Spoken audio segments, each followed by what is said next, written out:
Salut à tous, comment ça va? Avant toute chose, je tiens à préciser que cet épisode ne contient pas de spoiler, donc aucun risque que je ne révèle la fin de votre série préférée.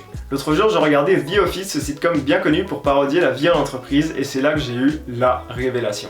Et si j'associais chacun des postes d'une startup à un personnage de série pour monter une équipe de choc. Le genre d'entreprise où vous rêveriez de signer votre CDI, CDD, VIE ou stage de 50 heures par semaine rémunéré au minimum légal. Cependant, je dois préciser que je n'ai pas encore trouvé le CEO de mon équipe. Et c'est là que vous intervenez. Donc dites-moi en commentaire de cette publication quel personnage ferait selon vous le meilleur CEO d'une startup.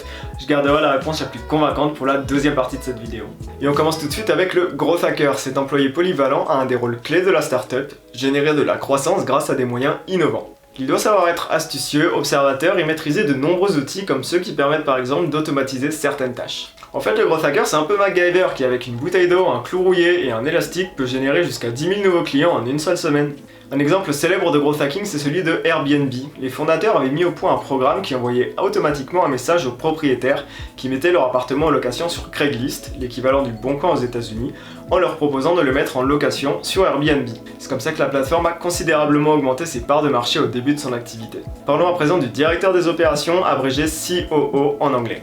Il est la véritable tête pensante derrière l'exécution de l'activité de la startup.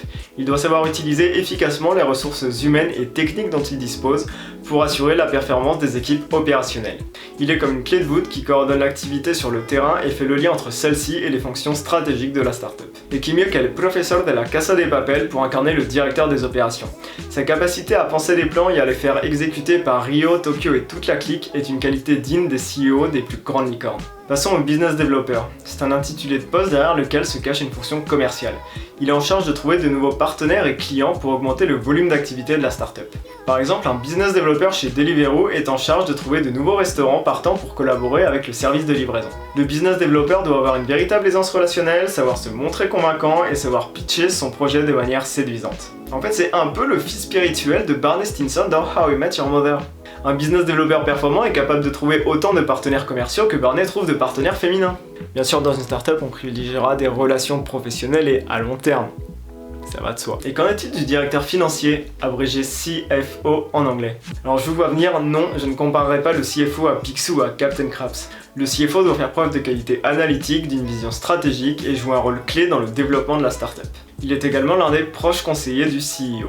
Et qui est connu pour être l'un des stratèges et des conseillers les plus précieux à Westeros? En effet, Tyrion Lannister a tout pour être un bon CFO. Bien sûr, on ne tiendra pas compte de la dimension éthique et morale du personnage qui, faut le dire, laisse parfois à désirer. Enfin, le dernier poste dont on parlera aujourd'hui, ce sont les développeurs. Ça aurait été bien trop facile de les comparer aux personnages de Big Bang Theory.